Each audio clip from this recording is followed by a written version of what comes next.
সুপ্রিয় দর্শক, আসসালামু আলাইকুম। শুভেচ্ছা জানাচ্ছি লন্ডন মাল্লা টিভি স্টুডিও থেকে এবং স্বাগত জানাচ্ছি আমাদের নিয়মিত আয়োজন ভিউজ অন টপ নিউজ অনুষ্ঠানে। এই অনুষ্ঠানটি সাজানো হয়েছে বিলেত থেকে প্রকাশিত বাংলা সংবাদপত্রকে কেন্দ্র করে। সপ্তাহান্তে প্রকাশিত বাংলা সংবাদপত্রের শীর্ষ সংবাদ নিয়ে অনুষ্ঠানে আমরা আলোচনা, পর্যালোচনা এবং বিশ্লেষণ করে থাকি এবং নিয়মিত এই অনুষ্ঠানে আমাদের সাথে দুজন অতিথি যোগ দেন। তেমনই আজ আমাদের সাথে দুজন অতিথি আছেন, আমি তাদেরকে আপনাদের সাথে পরিচয় করিয়ে দিব। আমার গেস্ট প্যানেলের ডানে আছেন জনাব তারেক চৌধুরী, তিনি সাপ্তাহিক বাংলা পোস্টের সম্পাদক, ব্যারিস্টার এবং সলিসিটার। তারেক ভাই, আপনাকে আমার অনুষ্ঠানে স্বাগতম। ধন্যবাদ। এবং পরেই আছেন জনাব ইব্রাহিম খলিল, তিনি চ্যানেল এসের সিনিয়র রিপোর্টার। ইব্রাহিম খলিল, আপনাকে আমাদের অনুষ্ঠানে স্বাগতম। আপনাকে ধন্যবাদ। তাহলে চলুন দেখি নেই এই সপ্তাহে প্রকাশিত সংবাদপত্রগুলোর শীর্ষ শিরোনাম। আমার কাছে প্রথমেই আছে সাপ্তাহিক দেশ। সাপ্তাহিক দেশের শীর্ষ সংবাদ, ম্যানিফেস্টো লঞ্চিং সমাবেশে বক্তারা, রাবিনাই হবেন জনতার মেয়র।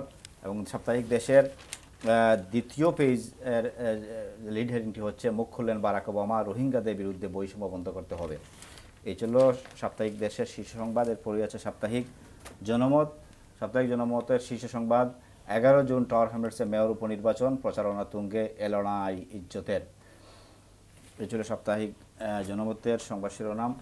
পরে আছে সুরমা সংবাদ শিরোনাম, রাবিনা খানের নির্বাচনী প্রতিশ্রুতি ঘোষণা, হাফ নয় ফুল টাইম পাশে থাকবো। আর আরেকটি নিউজ প্রতিটি পত্রিকায় আপনার সেকেন্ড লিড হেডিং হিসেবে এসেছে, প্রখ্যাত সাংবাদিক সিরাজুর রহমান আর নেই।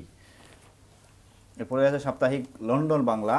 লন্ডন বাংলার শীর্ষ সংবাদ, রাবিনা খানের নির্বাচনী প্রতিশ্রুতি ঘোষণা, জনগণের কাছে নিয়মিত জবাবদিহি হব, হাউজিং, শিক্ষা, ইউথ ও চাকরি ক্ষেত্রে সাহসের সাথে কাজ করব। এই ছিল সাপ্তাহিক লন্ডন বাংলা। পড়ে আছে বাংলা সংলাপ। বাংলা সংলাপের শীর্ষ সংবাদ, টাওয়ার হ্যামলেটস মেয়র কে। এবং আরেকটি ছোটো নিউজ আছে, তালহাকে নির্বাচিত করুন লুৎফুর, স্টেপনিগিন ওয়ার্ডের যে নির্বাচন, সেই নির্বাচনের সংবাদ। পরে আছে সাপ্তাহিক বাংলা পোস্ট, যে পত্রিকাটি আমাদের তারেক ভাইয়ের, 11 জুন টাওয়ার হ্যামলেটস কাউন্সিল নির্বাচন, লড়াই হবে হাড্ডাহাড্ডি। পরে সাপ্তাহিক বাংলা টাইমস। বাংলা টাইমসের শীর্ষ সংবাদ, 11 জুনের মেয়র নির্বাচনকে ঘিরে কঠোর নিরাপত্তা, ব্রিটেনের চোখ টাওয়ার হ্যামলেটসের দিকে। এই ছিল এই সপ্তাহে প্রকাশিত সংবাদপত্রগুলোর শীর্ষ শিরোনাম। এখন আমরা আজকের কয়েকটি সংবাদ নিয়ে আমরা আলোচনা করব। প্রথমেই আমরা চোখ দিব টাওয়ার হ্যামলেটস মেয়র নির্বাচনের দিকে। এই নির্বাচনের আর মাত্র 5 দিন বাকি, আগামী বৃহস্পতিবারের নির্বাচন। বিভিন্ন পত্রিকা বিভিন্ন ধরনের হেডিং করেছে। সাপ্তাহিক দেশ করেছে রাবিনা হবে জনতার মেয়র, জনমত বলেছে এ লড়াই ইজ্জতের, সুরমা বলেছে half time full time mayor হতে চাই। এ লড়াই ইজ্জতের। তারেক ভাই, ইজ্জতের বলতে কিসের ইজ্জত আপনি মনে করেন? ধন্যবাদ। আসলে ইজ্জত বলতে এটা আসলে দুই পার্টির মর্যাদার লড়াই বলা হচ্ছে, মানে এটা আমার মনে হয় তাই আর কি। দুই পার্টির মর্যাদার লড়াই। একটা হচ্ছে লেবার পার্টি এখানে কাজ করে যাচ্ছে, গত 2 নির্বাচনে লেবার পার্টি এখানে জয়লাভ করতে পারে নাই। সুতরাং এবার যদি এটা গেইন করা যায়, আপনি দেখে থাকবেন লেবার পার্টি সর্বোচ্চ প্রচেষ্টা চালাচ্ছে। আপনি দেখবেন লেবার পার্টির অনেক সিনিয়র মেম্বার আসছেন, লঞ্চিংয়ে সাদিক খান আসছেন, ডিফেন্স টিমস আসছেন, তারপর শ্যাডো বিজনেস সেক্রেটারি রিসেন্টলি এসে ভিজিট করে গেছেন পপুলারে। সুতরাং তারা একটা খুব গুরুত্ব সহকারে বিষয়টি নিচ্ছে। সুতরাং পাশাপাশি গতকালকেও আমরা দেখলাম বিভিন্ন পত্রপত্রিকায় যে এই 3 বাঙালি লেবার পার্টির এমপি এখানে গুরুত্ব দিয়েছেন এবং স্টেটমেন্ট দিয়েছেন, এবং তারা আগামীকাল বা আজকে অথবা আগামীকাল তারা টাউন হলে আসবেন, এটাই আমার সর্বশেষ জানা। অন্যদিকে যারা লুৎফুর রহমানের সাপোর্টার, তাদের জন্য মর্যাদার লড়াই। কারণ লুৎফুর রহমান, অনেকেই মনে করছেন যে লুৎফুর রহমানের যে ট্রায়ালে হচ্ছে হয়তো লঘু পাপে গুরুদণ্ড হয়ে গেছে, অনেকেই মনে করতেছেন আর কি। সুতরাং এখানে যদিও বৈষম্য মতামতের তারতম্য রয়েছে, সুতরাং তারা মনে করছে এটা মর্যাদার লড়াই। এজন্যই যে লুৎফুর রহমান অনেকটা অপমানিত হয়ে তাকে ক্ষমতা ছাড়তে হয়েছে, সাসপেন্ড করা হয়েছে, এবং জাজমেন্ট ছিল যে if there is no election at all, মানে গত নির্বাচন যেটা হয়েছে কোনো নির্বাচনটা হয়ই না, এটাই জাজমেন্ট। সুতরাং এটা রাবিনা যদি এই নির্বাচনে জয়ী হয়ে আসতে পারেন, তাহলে বোঝা যায় যে লুৎফুর রহমান বা লুৎফুর রহমানের সমর্থকদের জন্য এটা মর্যাদার লড়াই, এবং তারা এই লড়াই যদি জিততে পারেন। আপনার কাছে আমি কলির কাছে যাব। এ লড়াই ইজ্জতের, এই ইজ্জত বলতে শুধু কি লুৎফুর রহমান কিংবা রাবিনার ইজ্জত, নাকি কমিউনিটির ইজ্জত বলে আপনি মনে করেন? কারণ এই কমিউনিটির লোকজন গত নির্বাচনে তাকে 31,000-37,000 ভোট দিয়ে নির্বাচিত করেছিলেন। সুতরাং আপনি কি মনে করেন এই ইজ্জতের লড়াই যেটা, সেটা শুধু রাবিনার ইজ্জতের লড়াই নাকি কমিউনিটির ইজ্জতের লড়াই? ধন্যবাদ তাইসির ভাই। আসলে টাউন হ্যামলেটসের ইলেকশন আসলেই একটা আমেজ এবং একটা টান উত্তেজনা থাকে সবসময়, সব দিকেই। আর এখানে বিশেষ করে লেবারের একটা লং টার্ম লেগেসি রয়েছে এই টার্ম রেটসে, এই জন্য আর এর মধ্যে থেকে নানা চড়াই উতরাই পেরিয়ে লুৎফুর রহমান দুইবারের মেয়র সব মিলিয়ে, এবং লেবার পার্টি অনেক দিন ধরে তারা টার্ম রেটসের নেতৃত্বের বাইরে। এই জন্য লেবার পার্টি তো অবশ্যই চাইবে তারা আবারও তাদের নেতৃত্বে ফিরে আসতে। এবং লুৎফুর রহমানের যেটি তারেক ভাই বলছেন যে একটি অপমানিত প্রস্থান, এ কারণে লুৎফুর রহমানের চাইবেন তার প্রার্থী, তার মনোনীত প্রার্থী যাতে নির্বাচনে জয়ী হয়ে আসেন। অফকোর্স এটা দুই দিকেই একটি ইজ্জতের লড়াই বলা যেতে পারে। কিন্তু বলা হচ্ছে যে একজন অনির্বাচিত জাজের রায়ের মধ্য দিয়ে 37,000 মানুষ যে ম্যান্ডেট দিয়েছিল সেই ম্যান্ডেটকে আপনার সরিয়ে দিয়ে নতুন করে নির্বাচন দেওয়া হচ্ছে, মানে এই ইজ্জতের প্রশ্নটা মানে টোটাল কমিউনিটির 38,000 মানুষের। না, আপনাকে তো সর্বপ্রথমে অনির্বাচিত একজন জাজ একজন নির্বাচিত মেয়রকে তার রায়ের মাধ্যমে সরিয়ে দিয়েছেন গণতন্ত্রকে। কিন্তু আপনাকে একটা জিনিস বুঝতে হবে যে জাজ রায় দিয়েছেন, জাজের রায়ের বিরুদ্ধে আপিলেরও সুযোগ রয়েছে, এটাকে ফাইট করার অনেক সুযোগ রয়েছে। এটা যেহেতু এটা প্রক্রিয়াধীন এবং লুৎফুর রহমান এটাকে রিভিউ করবে, আমরা যতটুকু জানি যে উনি আর রিভিউ করতেছেন না, সম্ভবত উনি ইউরোপিয়ান কোর্টে সামথিং যাচ্ছেন। যদি ওইখানে যায় এটা তো পরবর্তীতে এটা তো শেষ হয়ে যায় নাই রায়টা, এটা হয়তো যদি জাজের এটা ভুল হোক আর শুদ্ধ হোক, মানে কিছু বলা যাবে না। হ্যাঁ, বলা যাবে না। হ্যাঁ, তারেক ভাই, আদালতের রায়ের ব্যাপারে কিছু বলা যাবে না। আপনি তো একজন আইনজীবী, এই রায়কে কি? আমি আইনজীবী বা এক্সপার্ট হিসেবে বলতে চাচ্ছি না, যে সাংবাদিক হিসেবে যেটা বলতে চাই যে ওভারঅল আদালতের রায় এখানে কিছু মানে প্রক্রিয়া কিছু বলতে পারবেন, যে কেউ যদি সুখী না হয় সে বলতে পারবে যে এই হয়েছে, আমরা এটা হলে এরকম হয়তো বলা যায় আর কি। কিন্তু মানে জার্নালিস্ট হিসেবে যেটা বলবো আর কি, টুকটাক তো সবাই বলতেই আছে, কেউ কারো মুখ তো বন্ধ নাই, সুতরাং বলতেই আছে। সুতরাং সে ব্যাপারে কেউ যদি ক্ষুব্ধ হয়ে থাকে যে ইয়েস এটা এইভাবে হলে ভালো হতো, ওইভাবে ভালো হতো, বলতেই পারে। কিন্তু লুৎফুর রহমানের জন্য তো প্রক্রিয়াধীন খোলা রয়েছেই, উনি জুডিশিয়াল রিভিউ করতে পারবেন, আরও উপরে স্টেজে যেতে পারেন। এটা আমি জানি না উনি আদৌ আপিল করতেছেন কিনা, জুডিশিয়াল রিভিউ করতেছেন মামলার ব্যাপারে, এখনও কোনো সংবাদপত্রে কোনো কিছু আসে নাই। সুতরাং এ ব্যাপারে আমি খুব বেশি বলতে চাই না, যেহেতু জাজমেন্ট হয়েছে। দুই প্রার্থীর মধ্যেই মেন প্রতিদ্বন্দ্বিতা হচ্ছে, আপনারা দেখলেন। জি, তো সর্বশেষ আর 5 দিন বাকি আছে প্রচারণা তুঙ্গে। আপনি কি মনে করেন কার পাল্লা ভারী? হ্যাঁ, প্রচারণা তো এই সপ্তাহে সম্ভবত বাংলা যে পত্রিকাগুলো বের হচ্ছে শুক্রবারের, যেগুলো প্রকাশিত হয়, এই পত্রিকাগুলার সর্বশেষ কাভারেজ, এবং পত্রিকাগুলা তো আপনাকে দুদিক দিয়ে এই দুইটি বিষয়কে ফোকাস করে, জন ভিক্স এবং রাবিনা খান, এই দুজনকে ফোকাস করে তারা সংবাদ প্রকাশ করেছেন। এ থেকেই বোঝা যাচ্ছে যে আপনার এই দুজনের মধ্যেই মূল প্রতিদ্বন্দ্বিতা হবে। এছাড়াও তো আপনার যে লুৎফুর রহমানের যে মূল পিটিশনকারী যিনি ছিলেন এনডি আলাম, উনিও প্রার্থী, এবং গত নির্বাচনে যারা বাংলাদেশি যারা বংশোদ্ভূত প্রার্থী ছিলেন আরো 4-5 জন, তারা স্বতন্ত্র প্রার্থী হয়েছেন। সবাই না, একজন না দুজন। আমার প্রশ্ন হচ্ছে যে তারেক ভাই আপনার কাছে আসে কার পাল্লা ভারী আপনি দেখতেছেন? আসলে বলা দুষ্কর, কারণ যে যার সমর্থক সে তার পাল্লাই ভারী বলে। এমনি ওভারঅল বলা যাচ্ছে না যে কি অবস্থা, যে কে জিতবে না, যে যার সমর্থক সেই বলতেছে, তার প্রকৃতি বলতে মনে হয়। আমার যেটা পার্সোনাল অপিনিয়ন, যে একটা ভালো মানে অবস্থানে দুই পার্টি, এবং যেই জিতে স্বল্প ভোটের ব্যবধানে পাশ করবে, মেসিভ কোনো ল্যান্ডস্লাইড ভিক্টরি কেউ পাবে না। দুই পার্টির যেই জিতুক স্বল্প ভোটের ব্যবধানে পাশ করবে। আমার এখানে একটি কথা রয়েছে, যেটা আপনি এই নির্বাচনটা সবচেয়ে বেশি দুটি ক্ষেত্রে আপনার খুব যে প্রতিদ্বন্দ্বিতা হবে আমি এটা মনে করতেছি না। দুটা কারণে হতে পারে। একটা হচ্ছে যদি ওয়েদার খুব ভালো থাকে তাহলে আপনার জন ভিক্সের পাল্লা ভারী, এটা বলা যেতে পারে। সাদা ভোটে টান হবার হবে, মানুষ বের হবে, ভোট দেবে। কিন্তু এটা তো আর লোকাল ইলেকশন না, এটা তো অনলি মেয়র ইলেকশন। কিন্তু ইলেকশনের প্রতি এটা আপনি বলতে পারেন এটা লোকাল ইলেকশন, মেয়র ইলেকশন, এটাই লোকাল ইলেকশন, কিন্তু ওইটা কিন্তু সারা দেশের একটা ফোকাস রয়েছে। মেইন স্ট্রিম মিডিয়া সারা বছর এটা কভার করছে, এই ইলেকশন হবে এটাও কভার হয়েছে। এবং এই জন্যই যে আপনি যখন গত 2-3 দিনে বিবিসি, আইটিভি ধারাবাহিক রিপোর্ট করতেছে ইলেকশন নিয়ে, এই দিক দিয়ে বলা যেতে পারে যে আমাদের সাদারা অফকোর্স বের হয়ে আসবে ইলেকশনের জন্য। যদি সাদারা বের হয়ে আসে তাহলে রেজাল্ট অন্যরকম হতে পারে। কিন্তু আপনি আগে বলছেন যে নির্বাচন মানুষ উৎসবের মতো দেখে, এবং বাঙালিদের তো আপনার নির্বাচন উৎসবের মতোই নেয়। আমার মনে হয় বাঙালিরাও বেরিয়ে আসবে। সবাই বেরিয়ে দেবে বলা যায় না, যারা বলতেছে অনেকেই বলতেছে অনেক কিছু হচ্ছে টাওয়ার হ্যামলেটস নিয়ে আমরা ফেড আপ, আমরা সবাই ভোট দিতে যাবো। সুতরাং একই ধরনের আপনি যখন যার মধ্যে বলবেন সেইভাবেই হবে। জানেন 11 জনের ওয়েদার ফোরকাস্ট কি আপনি দেখেছেন, বা আমরা কেউ দেখি না এখনো ওয়েদার ফোরকাস্ট 11 জন। ফোকাস ভালো হয়। আমরা প্রত্যাশায় থাকি এবং আমাদেরকে অপেক্ষা করতে হবে আমি 20 পর্যন্ত কে বিজয়ী হন সেটা দেখার জন্য। আমরা অন্য একটি নিউজের দিকে মুভ করব, সেটি বিভিন্ন পত্রিকায় এসেছে। আপনারা জানেন যে বিবিসির সাবেক উপপ্রধান জনাব সিরাজুর রহমান, বিশিষ্ট সাংবাদিক জনাব সিরাজুর রহমান ইন্তেকাল করেছেন গত সোমবারে সকাল 11:30টায় স্থানীয় একটি হাসপাতালে। তিনি সাংবাদিকতায় তার যে অবদান, অবিস্মরণীয় অবদান রেখে গেছেন, এবং কি কি কারণে তিনি আপনি মনে করেন যে আমাদের কাছে স্মরণীয়? সিরাজুর রহমান যেটা হচ্ছে গিয়ে বিবিসি যে সাংবাদিকতা করেছেন বাংলাদেশের জন্য অনেক, বিশেষ করে মুক্তিযুদ্ধের সময় যে বিবিসির যে বাংলা মানে মুক্তিযুদ্ধের মানে বিজয়ের সংবাদটা তার মাধ্যমে আমরা যত, আমি তো সেই সময় থাকলেও সেই ধরনের মানে বয়স ছিল না, কিন্তু যেটা হচ্ছে মুক্তিযুদ্ধ বিজয়ের সংবাদ সিরাজুর রহমানের মাধ্যমে আছে। দ্বিতীয়ত বাংলাদেশের সকল আন্দোলন সংগ্রাম কিন্তু আমরা বিবিসির মাধ্যমে আমরা পেয়ে থাকি। এই একটা, বিশেষ করে আমরাও যখন ছোট ছিলাম তখন যেটা ওনার কণ্ঠ শুনতাম, যখন দেশে যারা আমরা মানে বড় হয়ে আসছি তারা তো দুটো সঙ্গে বোঝে, বিবিসি আর voice of America. Sirajur Rahman বলছি, প্রতিদিন সকলে, সুতরাং ওনার একটা এই নামে একটা বইও কিন্তু ওরা আছে।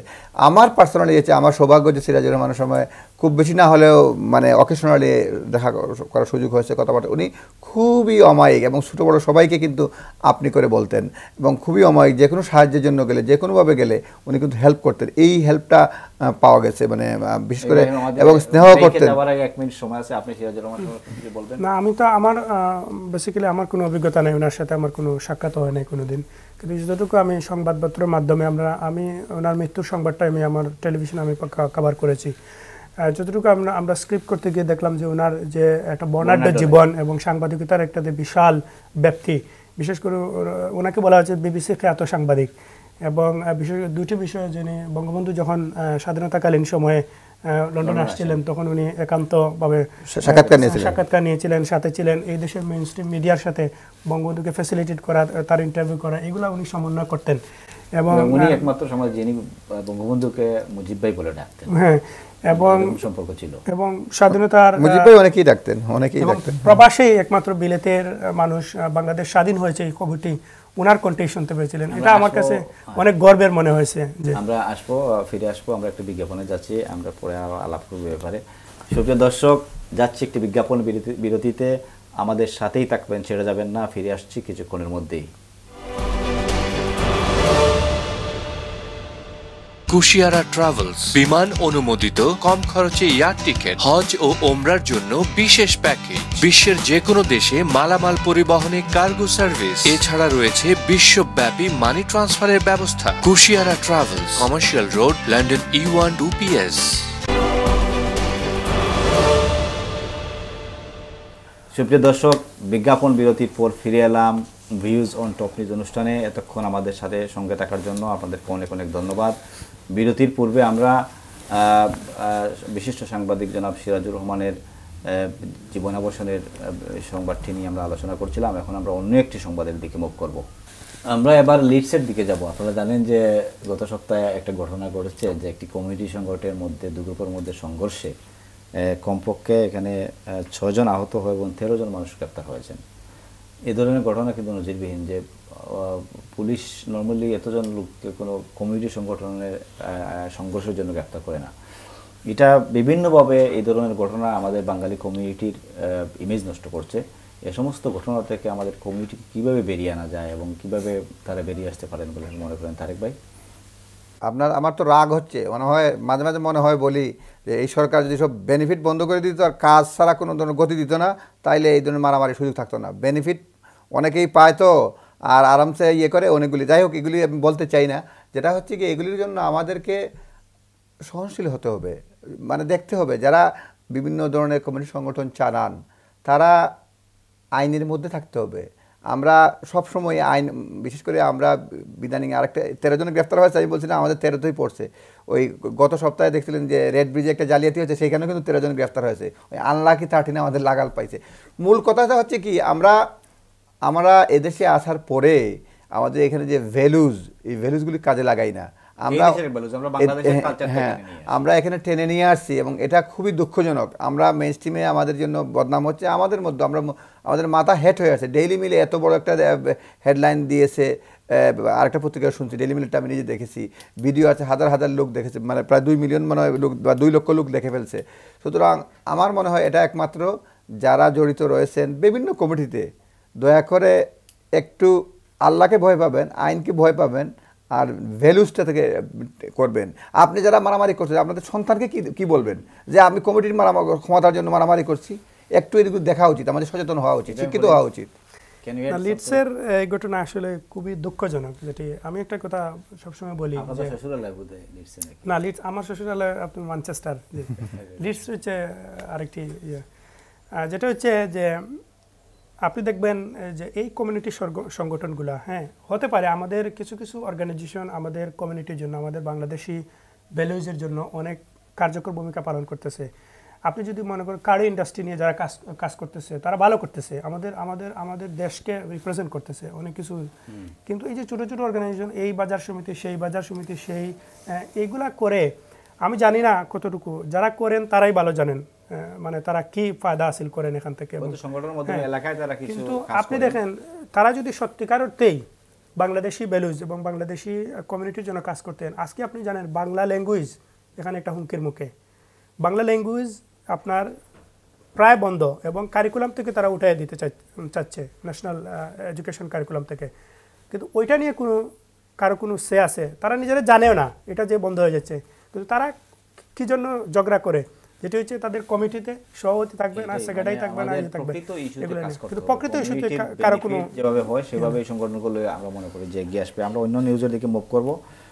আমরা জানি যে মায়ানমারে রোহিঙ্গা মুসলিমদের উপর মানে নির্যাতন হচ্ছে, অবর্ণনীয় নির্যাতন হচ্ছে। আমরা দীর্ঘদিন অপেক্ষা করছিলাম যে বারাক ওবামা মার্কিন প্রেসিডেন্ট ক্ষমতা ছিল, যে প্রেসিডেন্ট তিনি কিছু বলছেন, অবশেষে তিনি মুখ খুলেছেন, তিনি বলেছেন রোহিঙ্গাদের বিষয়ে বৈষম্য বন্ধ করতে হবে। অবশ্য আমরা মুসলিম বিশ্বের নেতৃবৃন্দকে কিছু বলতে দেখছি না। তারেক ভাই, বারাক ওবামা মুখ না খুলে যদি হাতটাও খুলতেন তাহলে ভালো হতো আর কি। কারণ যে অবস্থা আর কি, আমি মানে খুবই মানে অসহায়ের মতো, মানে ফেসবুক বা বিভিন্ন মিডিয়ায় যেভাবে দেখছি মুসলিম নির্যাতন, এটা বন্ধ হওয়া উচিত, নৃশংস। এটা মানে খুবই খুবই মানে মাঝে মাঝে খুব হয় যে আল্লাহ আমাদেরকে মুসলমান যারা তাদের উপরে এত কঠিন পরীক্ষা দিলেন কেন? মানে মুসলমান যে মানে চরম মানে তাকানোর মতো না আর কি।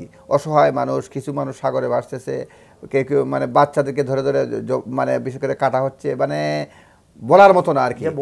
মারছে তারা বলছে নাকি তাদের রিলিজিয়ন মুসলমানদেরকে, আমি জানি না এসব, আমরা তো জানতাম গৌতম বুদ্ধ মনে হয় বাণীতে এই যে জীব হত্যা মহাপাপ, এটা শুনছিলাম এরকম। গৌতম বুদ্ধ, হ্যাঁ, উনি তো নিজে, সুতরাং জানি না মুসলিম জীবের বাইরে চলে গেল কেমন বুঝতে পারছি না। যাই হোক, আমি I don't want to say anything that রেশিয়ালি motivated. মানে যেটা হচ্ছে আমি বলতে চাচ্ছি যে আমাদের যারা মুসলিম দেশ রয়েছে, অমুসলিম দেশ রয়েছে, মানে রোহিঙ্গাদের জন্য এগিয়ে আসা উচিত। ফেয়ার যেটা হয় আর কি, যে কারণে মারবে সবাই নীরব থাকবে, এটা হয় না, এটা হয় না। সিভিলাইজ ওয়ার্ল্ডে এটা আমরা কল্পনাও করা যায় না। আমেরিকা আসছে, আমেরিকা যদি আরও কার্যকরী ভূমিকা রাখে, আমরা তো জানি তাদের একটা ওয়ার্ল্ড লিডিং পাওয়ার, তারা যারা রয়েছে তারা ইচ্ছা করলে কিছু করতে পারে। কি বলেন যে এখানে তো ব্রিটিশ এমপিরা আছেন, আমাদের 3জন বাঙালি এমপি আছেন, এবং আমাদের বাঙালি কমিউনিটি অর্গানাইজেশন, আগে যেটা বললাম এগুলো, এই কমিউনিটি অর্গানাইজেশনের নেতৃবৃন্দ তো আমাদের এমপিদের সাথে লবিং করতে পারতেন এবং এমপিরা সংসদে কথা বলতে পারতেন। হ্যাঁ, আমি একটি কথা যে আমার খুব ভালো লাগছে যে খুবই আমার যে জাতিসংঘ একটা কমেন্টস গতকালকে যেটি রেজ করছে, যেটি জাতিসংঘ বলছে যে রোহিঙ্গারা হচ্ছে পৃথিবীর সবচেয়ে নিপীড়িত সম্প্রদায়, বর্তমান বিশ্বের সবচেয়ে নিপীড়িত সংখ্যালঘু সম্প্রদায়। জাতিসংঘ এটা বলে দিয়েছে। এর পাশাপাশি এর আগের দিন আপনার বারাক ওবামা উনি বলতেছেন যে উনি মায়ানমারের সরকারের প্রতি আবেদন জানিয়েছেন যাতে রোহিঙ্গাদের উপর নির্যাতন তারা বন্ধ করেন। এই দুটি কমেন্ট অফকোর্স এটি শক্তিশালী দুটি কমেন্ট, এবং এটা নিয়ে অনেক আলোচনা হচ্ছে এবং মায়ানমার সরকারকেও চাপ দেওয়া হচ্ছে। বিভিন্ন যারা বড় বড় চ্যারিটি অর্গানাইজেশনগুলো আসছে, আজকে আমার সাথে একজন একটা বড় চ্যারিটির সিওর সাথে আমার কথা হলো। উনি বলতেছেন ওনারা ত্রাণের পাশাপাশি ওনারা টেকনিক্যালিও এবং ডিপ্লোম্যাটিক্যালি আলোচনা করতেছেন যাতে এই হামলাগুলো যাতে বন্ধ হয়। তো সব মিলিয়ে যেহেতু আমরা ব্রিটেনে আছি, আমরা মনে করি যে এখানে ব্রিটেনের যে 3জন এমপি আছেন তারা সংসদে এ নিয়ে কথা বলবে। হ্যাঁ, তাদেরও বলার সুযোগ আছে, কিন্তু আমি মনে করি সবার আগে এখনো ব্রিটেন সরকার কিন্তু এখনো মুখ খুলে নাই। জাতিসংঘের পক্ষ থেকে বলছে, কিন্তু ব্রিটেন হচ্ছে জাতিসংঘের স্থায়ী 5টি সদস্য রাষ্ট্রের একটি, কিন্তু ব্রিটেনেরও মুখ খোলা উচিত, যেহেতু আমেরিকা মুখ খুলছে। সবচেয়ে ভালো খবর হচ্ছে টার্কি একটি ভালো উদ্যোগ নিয়েছে। আমি জানি না, আমি ফেসবুকে গতকালকে রাতকে আমি দেখলাম যে টার্কির একটি নৌবহর অলরেডি আপনার মায়ানমারের দিকে, মনে হয় না সেটা ফেসবুকের সংবাদ, আমার মনে হয় না এটা ঠিক আছে। বিভিন্ন সংবাদপত্রে যেটা দেখছি যে তারা রেস্কিউ করার জন্য গেছে, নট নেসেসারিলি অ্যাটাক করার জন্য।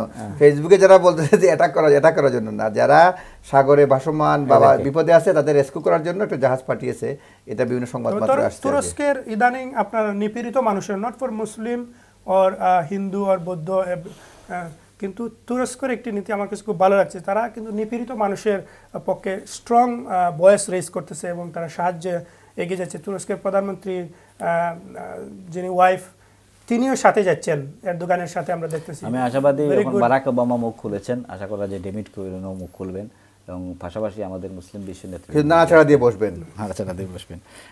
মুভ করি আরেকটি সংবাদের দিকে আমরা। এটা একটি নিউজ নিয়ে আপনার তোলপাড় শুরু হয়েছে বাংলাদেশে। আপনি জানেন হয়তো যে বাংলাদেশ ইসলামী ফাউন্ডেশনের মুফতি তিনি ফতোয়া দিয়েছেন যে চেয়ারে বসে নামাজ পড়া না জায়েজ। অথচ আমি প্রথম আলোর একটা খবরে দেখলাম তারা হাটারাজারি মাদ্রাসায় যোগাযোগ করেছে মৌলানা শফি সাহেবের মাদ্রাসায়, এবং ওনারা বলছে যে আমাদের এখানে মৌলানা শফি সাহেব সবই 4-5 জনই আমরা সবসময় চেয়ারে বসে নামাজ আদায় করেন। তো হঠাৎ করে এই ফতোয়াটার মানে কি? এটা একটা বিভ্রান্ত সৃষ্টি না? এটা হলো গিয়া এক নম্বরে ইসলামিক স্কলাররা ভালো বলতে পারবেন, কিন্তু আমরা যারা মুসলিম ফলোয়ার, এটা আরেকটা জিনিস বলে নেই ফর দি মানে অডিয়েন্স যারা দর্শক তারা দেখছেন, আসলে ইসলামিক ফাউন্ডেশন এটা রিটেক করে নিয়েছে, এটা উইথড্র করে নিয়েছে, যেটা তাদের বক্তব্য নয়, ব্যক্তি বিশেষের বক্তব্য। সুতরাং এটাকে আমাদেরকে কোনোভাবে মানে ইগনোর করা উচিত আর কি। আর দ্বিতীয়টা হচ্ছে গিয়ে এটা তো উনি ওইখানের ব্যাখ্যাও বলা হয়েছে, উনি যেটা বলতে চাচ্ছেন যে সুস্থ হলে যেন চেয়ার দিয়ে একটা ফ্যাশন যেন দাঁড়িয়ে না যায়, এটা ওই ভদ্রলোক যিনি বলছেন সুস্থ হলেও চেয়ার নিয়ে একটু শরীরে একটু ব্যথা করে চেয়ার নিয়ে বসে পড়ে বললাম, উনি বলছেন মসজিদে রাজকীয় হাল চালু করলেন কেন, এই জন্য বলছেন। কিন্তু in fact he does not mean that we cannot pray, মানে বিকজ হলে কি আমরা তো সবাই মুসলিম যারা জানি চোখের ইশারায়ও আমরা নামাজ পড়তে পারবো। কি মনে করেন কেউ সুস্থ হলেও মসজিদে গিয়া আরামের জন্য চেয়ার ব্যবহার করবে? না, এটা আমার যতটুকু দেখা, আমি বিভিন্ন মসজিদে যখন নামাজ পড়তে যাই, ম্যাক্সিমাম অর্থে যারা আমাদের বয়োজ্যেষ্ঠ মুরব্বীরা তারাই বসে পড়েন, তাদের অনেক শারীরিক আপনার রোগ রয়েছে, তারা করেন। কিন্তু আমি কোনো বড় ধরনের কোনো রোগ ছাড়া কোনো ইয়াংদের আমি চেয়ারে বসে নামাজ পড়তে দেখি নাই।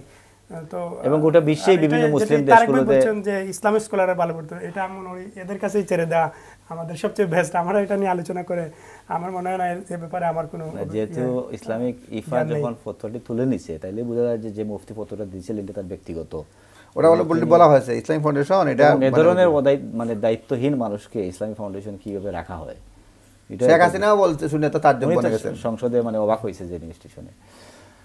আমাদের সময় একেবারে শেষ। তারেক ভাই, আমাদের অনুষ্ঠানে আসার জন্য আপনাকে অনেক অনেক ধন্যবাদ। জরি, আমি একটা জিনিস বলতে চাচ্ছিলাম যে রায়ের ব্যাপারে, লুৎফুর রায়ের ব্যাপারে যেটা বলছিলেন যে ইয়েতে, ওরা হচ্ছে আমরা সিরিয়াসলি কোনো ক্রিটিসাইজ করবো না। কেউ যে অসন্তুষ্ট আপের রায়ের ব্যাপারে যেটা বলছিলেন যে অনেকে বলা ঠিক আছে কিনা, নর্মাল সেন্সে বলা ঠিক নাই, টুকটাক কেউ যদি ক্ষোভ প্রকাশ করে করলো। কিন্তু আমরা তো দেখতে পাচ্ছি যে গার্ডিয়ান সহ বিভিন্ন ইংলিশ পত্রিকায় বিভিন্ন ধরনের জাজ এবং পাদ্রী এরা কমেন্ট করে আসছে, মানে সংযত থেকে নিজের অভিমত ব্যক্ত করতে পারবে আর কি। থ্যাংক ইউ তারেক ভাই আমাদের অনুষ্ঠানে আসার জন্য। দেখা হবে ইনশাআল্লাহ আগামী কোনো অনুষ্ঠানে। এবং ইব্রাহিম খলিল, আপনাকে অনেক ধন্যবাদ আমাদেরকে সময় দিয়েছেন। ধন্যবাদ। সুপ্রিয় দর্শক, আমরা অনুষ্ঠানের একেবারে শেষ পর্যায়ে পৌঁছেছি, আমাদেরকে বিদায় নিতে হবে। দেখা হবে আগামী সপ্তাহে একই সময়ে একই অনুষ্ঠানে। ততক্ষণ পর্যন্ত ভালো থাকুন, সুস্থ থাকুন। আল্লাহ হাফিজ।